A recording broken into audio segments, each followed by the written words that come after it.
Hi అండి, అందరూ బాగున్నారనుకుంటున్నాను. So మనం నిన్న రివైజ్డ్ సిలబస్ మీద ఒక 2 వీడియోస్ చేశాం. సో నేను ఒక పీడిఎఫ్ ఫైల్ జిరాక్స్ తీసి ఇంగ్లీష్ మీడియంలో ఉన్నదాన్ని సబ్జెక్ట్ వారీగా అన్ని సబ్జెక్టులు చెప్పాను. కొంతమంది ఆ పీడిఎఫ్ లింక్ పెట్టమంటున్నారు, ప్లస్ అది మళ్ళీ కాదా అని ఒక డౌట్. నిజం చెప్పాలంటే అండి, ఎవరికి క్లారిటీ అయితే లేదు అది మాకు ఎక్కడి నుంచి వచ్చింది అని. అది అన్ని స్కూల్స్కి ఆ పీడిఎఫ్ ఏదైతే ఉందో వాట్సాప్ గ్రూపుల్లో షేర్ అయ్యింది, అన్ని స్కూల్ మేనేజ్మెంట్స్కి షేర్ అయ్యింది. సో నేను ప్రైవేట్ టీచర్ని, సో నాలాగా అందరికీ వచ్చింది, మేనేజ్మెంట్స్కి వచ్చింది, మేనేజ్మెంట్ నుంచి స్కూల్స్కి టీచర్స్ అందరికీ షేర్ అయ్యిందనమాట. అది ఎప్పుడైతే వచ్చిందో దాన్ని వెంటనే అప్డేట్ చేసాం. నిజానికి మనకి పీడిఎఫ్ లింక్ గవర్నమెంట్ కూడా అఫీషియల్ సైట్లో ఏం పెట్టలేదు, కానీ ఆన్లైన్లో మనకి తెలుగు మీడియంలో ఒక పీడిఎఫ్ లింక్ అప్డేట్ చేశారు. ఇంతకుముందు మనం డిస్కస్ చేసాం, దాని గురించి చెప్పుకున్నాం. దానిలో మళ్ళీ కొన్ని మార్పులు చేశారు, ముఖ్యంగా మ్యాథ్స్లో జరిగింది. మిగతావన్నీ ఆల్మోస్ట్ రెండు సేమే, అది 2-3 టాపిక్స్ తప్ప. కావాలంటే మీరు ఆన్లైన్లో గూగుల్లో so AP 10th new syllabus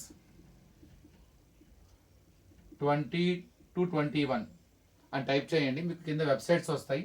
అందులో schools360.com అని ఒక వెబ్సైట్ ఉంటుంది, దాన్ని క్లిక్ చేయండి. మీకు దానిలో పీడిఎఫ్ ఫైల్స్ ఉంటాయి. 9th 10th క్లాస్ది న్యూ అని ఉంటుంది, న్యూ అప్డేట్ అని ఉంటుంది అనమాట. ఆ న్యూగా ఉన్న పీడిఎఫ్ లింక్ని మీకు క్లిక్ చేస్తే మీకు ఆ ఫైల్ అంతా డౌన్లోడ్ అవుతుంది, కానీ అంతా తెలుగు మీడియంలో ఉంటుంది. అది ఫైనల్, ప్రస్తుతానికి అయితే అది ఫైనల్. సో మ్యాథ్స్లో కొన్ని టాపిక్స్ని కూడా అందులో యాడ్ చేయడం జరిగింది, ఏవైతే కొత్తగా యాడ్ చేశారో క్వాడ్రాటిక్ ఈక్వేషన్స్ కావచ్చు, ప్రోగ్రెషన్స్ కావచ్చు, అన్నీ. సో కొద్దిగా ఇంట్రడక్షన్ మాత్రమే ఉంటుంది, క్లియర్గా దాంట్లో రాశారు. కానీ అది మనకి ఇంగ్లీష్ మీడియంలో ఎక్కడా కూడా ఇంతవరకు పీడిఎఫ్ ఫైల్ మనకి దొరకలేదు.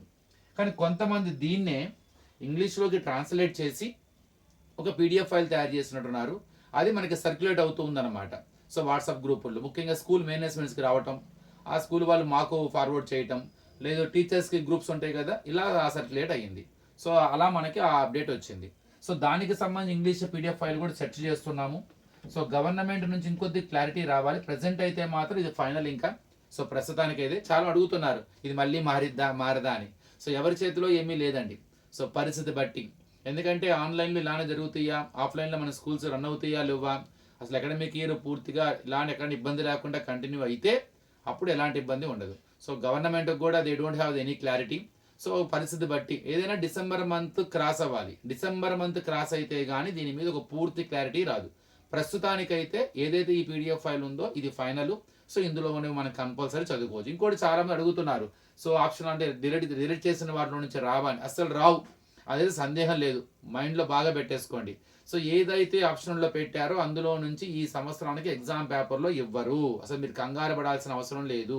మీకు ఎక్కడ ఇబ్బంది పెట్టకుండా అకాడమిక్ ఇయర్ కంప్లీట్ చేస్తారు. మిమ్మల్ని ఎక్కడ ఇంత కూడా ఇబ్బంది పెట్టరు, ఎందుకంటే వాళ్ళకి తెలుసు సో ఎంతవరకు ఆన్లైన్ క్లాస్ సక్సెస్ అయినాయి, ఎంతవరకు చదువుతున్నాం మనము, ఏం విన్నాము అన్నది. కాబట్టి అసలు మీకు ఆ విషయమే లేదు, సిలబస్లో ఏదైతే ఉందో దాని నుంచే ఇస్తారు. సో పెద్ద కంగారు పడాల్సిన అవసరం లేదు, మంచి అడ్వాంటేజ్. సో గత సంవత్సరం వాళ్ళు చాలామంది హ్యాపీ అనుకుంటారు, చాలా లక్కీ వాళ్ళు వెళ్ళారని. వాళ్ళతో పాటు మీరు కూడా అదృష్టవంతులే, అందులో ఎటువంటి సందేహం లేదు. ఎందుకంటే మీ మీద ఒక పాజిటివ్ కన్సర్న్ ఉంటుందన్నమాట. సో సిలబస్ రెడ్యూస్ అయింది, ఆ రెడ్యూస్ అయిన దాంట్లో నుంచే ఇస్తారు.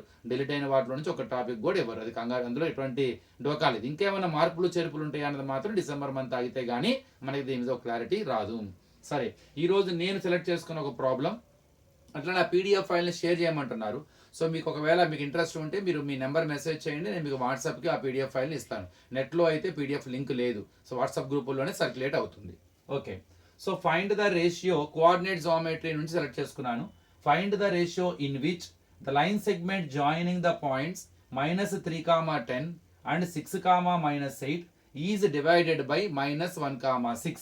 ఏమడుగుతున్నాడు? రేషియో అడుగుతున్నాడు. ఏంటా ratio? In which the line segment, ఎలాంటి లైన్ సెగ్మెంట్, ఏ 2 పాయింట్లని జాయిన్ చేస్తే వచ్చింది లైన్ సెగ్మెంట్, -3, 10, 6, -8 అనే 2 పాయింట్స్ని జాయిన్ చేయడం మూలంగా వచ్చిన లైన్ సెగ్మెంట్ని డివైడ్ చేస్తుంది. Is divided by which point, -1, 6 is dividing the line segment joining -3, 10 and 6, -8 in what ratio.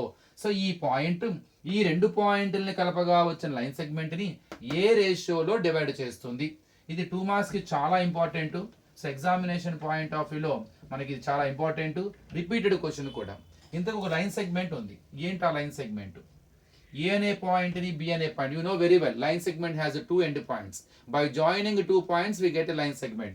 So the points are, you take one of the point is A -3 comma 10, another point is B 6 comma -8. One more point is dividing the line segment. Divide చేయటం అంటే ఏంటి? ఏమీ లేదండి, ఈ line segment మీద ఎక్కడో ఓ చోట point ఉండుంటుంది, P అనే పాయింట్ ఉంది. ఏంటది? -1,6 అనుకోండి. ఎప్పుడైతే ఈ లైన్ సెగ్మెంట్ మీద P అనే పాయింట్ ఉందో, ఆ P అనే పాయింట్ ఈ లైన్ సెగ్మెంట్ ని 2 పార్ట్స్ గా డివైడ్ చేస్తుంది. చూడండి, A నుంచి P, AP, అట్లానే P నుంచి B, PB. సో అది ఏ రేషియోలో డివైడ్ చేసింది, అది ప్రాబ్లం. అంటే AP లెంత్ ఎంత, BP లెంత్ ఎంత, తర్వాత ఆ రెండిటికి రేషియో ఫైండ్ అవుట్ చేస్తే వచ్చేస్తుంది కదా సార్, అంతేగా. So here P is dividing AB into two parts. One is AP, another one is PB. So find out the ratio. P is dividing in which ratio? To find out that ratio. Actually the meaning of that is AP by PB. ఇది కనుక్కోవాలి. చాలా మంది ఏమనుకుంటారు, ఓహో AP length కట్టేద్దాం, distance form లో use చేసేయచ్చు, అలానే BP length కూడా కడదాం, ఆ రెండింటికి రేషియో కడితే అయిపోతుంది కదా అనుకుంటారు. అక్కర్లేదండి. సో జనరల్ గా ఇక్కడ రేషియో ఇస్తాడు, జనరల్ గా ఏదో ఒక రేషియోలో డివైడ్ చేస్తుందని వాడే ఇస్తాడు. 1:2 అనో, 2:7 అనో, 1:3 అనో రేషియో ఇచ్చి ఏ పాయింట్ డివైడ్ చేస్తుందో అడుగుతాడు జనరల్ గా. So they will ask the point which divides the line segment joining any 2 points in the given ratio.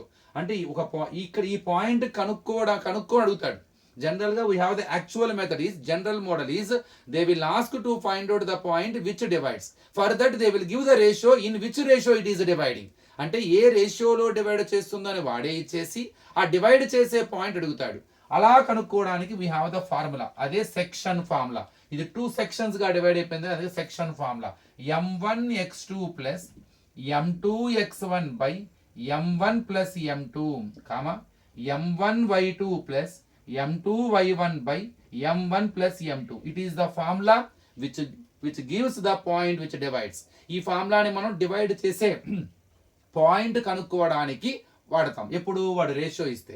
కానీ ఇది అప్లికేషన్ రివర్స్ అనమాట.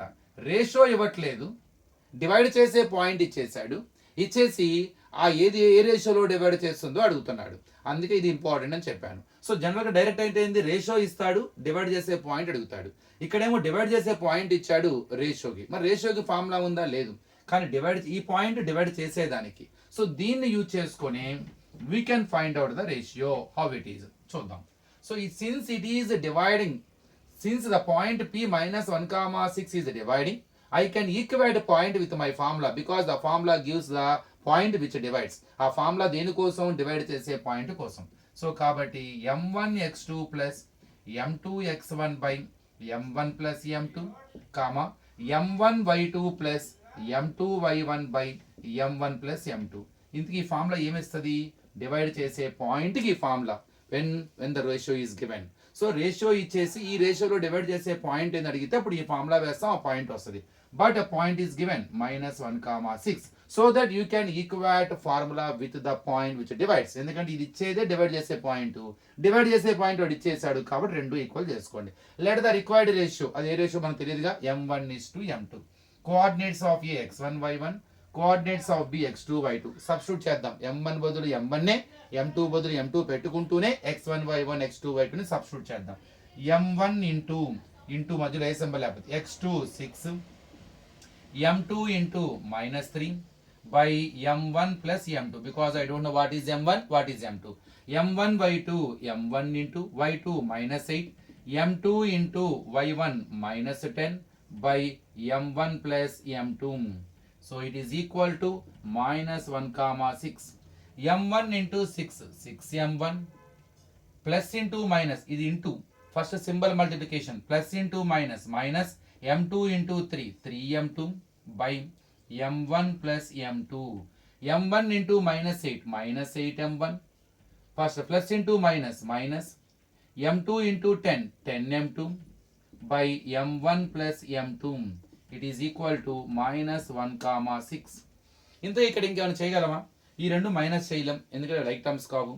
ఈ రెండు ఎడిషన్ కుదరదు, అవి కూడా లైక్ టర్మ్స్ కావు. ఈ రెండు మనం యాడ్ చేయలేం, రెండు సేమ్ సింబల్ ఉన్నాయి కదా, యాడ్ చేయాలంటే అది M1 అది M2, they are not like terms. Addition is not possible. we cannot cancel any numerator by denominator also because they are not in the multiplication form. అది ఈ మధ్యలో ఇంటూ కానీ ఇక్కడ ఇంటూ ఉన్నట్టు క్యాన్సిల్ చేసుకునేవాడిని, కానీ ప్లస్ మైనస్ అంటే nothing I do in the LHS. ఇంక నేను ఏం చేసేదేం లేదు. మరి అర్థం ఏంటి, ఈ ఆన్సర్ దేనికి ఈక్వల్ అవ్వాలి, -1, 6 అంటే ఈ ప్లేస్లో -1 ఉండాలి, ఈ ప్లేస్లోది 6 ఉండాలి. ఇలా ఇక్కడ -1 రావాలంటే m1 m2 ప్లేస్లో ఏముండాలి, ఇదే ప్రాబ్లం. ఇక్కడ ఇక్కడ కూడా m1 m2 ఏది ఉంటే 6 వస్తుంది. So let us equate the coordinates, either x coordinates or y coordinates. It is your wish, you can equate any one coordinate, either x or y. So equating x coordinates on both sides we get, మీ ఇష్టం అమ్మ, నేను first చేస్తున్నాను. 6m1 minus 3m2 by m1 plus m2 must be equal to -1. Do transpose. By form changes into 6m1 minus 3m2 is equal to -1 of m1 plus m2. Now 6m1 minus 3m2 is equal to, let us multiply, -1 into m1, -1 m1, minus into plus, minus 1 into m2, 1 m2. To simplify, write like terms one side, all m1 terms one side, m2 terms one side. Already I have 6m1 is here, minus m1, 1 m1 changes to plus 1 m1, already here minus 1 m2. From this side LHS you try to transpose minus 3m2, that changes to plus 3m2. 6m1 plus 1 m1, 7m1, minus 1 m2 plus 3 m2, both are having a different symbol. Add and subtract and take the bigger value symbol to the answer. 3 minus 1 2, 2 m2. ఇందుకు మనం దేనికోసం చేస్తున్నాం అసలు లెక్క, ratio. ఏంటా ratio, m1:m2 కనుక్కోవాలి. m1:m2 అంటే అర్థం ఏంటి అసలు, m1/m2 అంటే ఇండైరెక్ట్గా మనం ఏం కోరుకుంటున్నాడు, m1/m2 కోరుకోమని చెప్తున్నాడు, అంతేగా.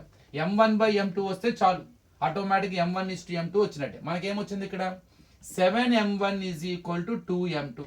To find out m1:m2 we need to have m1/m2, both are same. So ఈ m2 ఇటు తెచ్చుకుందాం, ఈ 7 ఇటు పంపించేద్దాం. అక్కడ ఉన్న ఇంటూ ఫామ్ m2 యువతలకు వస్తే బై ఫామ్ అవుతుంది, ఇక్కడ మల్టిప్లికేషన్ ఫామ్ లో ఉన్న 7 అవతలకు సెండ్ చేస్తే బై ఫామ్ అవుతుంది. అంటే m1/m2 is equal to 2/7. Therefore m1:m2 is equal to 2:7. That's it. So in what ratio, the point P minus 1,6 dividing the given line segment 2:7 రేషియోలో divide చేస్తుంది అనమాట. It's very simple. అదే ఇప్పుడు కనుక మీరు ఈ రెండు ఫార్ములాస్ని m1 బదులు 2, m2 బదులు 7 పెట్టుకొని సెక్షన్ ఫార్ములాలో సబ్స్టిట్యూట్ చేస్తే మీకు ఆన్సర్ -1,6 వస్తుంది. జనరల్గా ఏంటంటే రేషియో ఇచ్చి డివైడ్ చేసే పాయింట్ అడుగుతాడు, ఇక్కడ ఏంది డివైడ్ చేసే పాయింట్ ఇచ్చి రేషియో అడుగుతున్నాడు. It is the way to find out the required ratio. So మరో వీడియోలో ఇంకో ప్రాబ్లం డిస్కస్ చేద్దాం.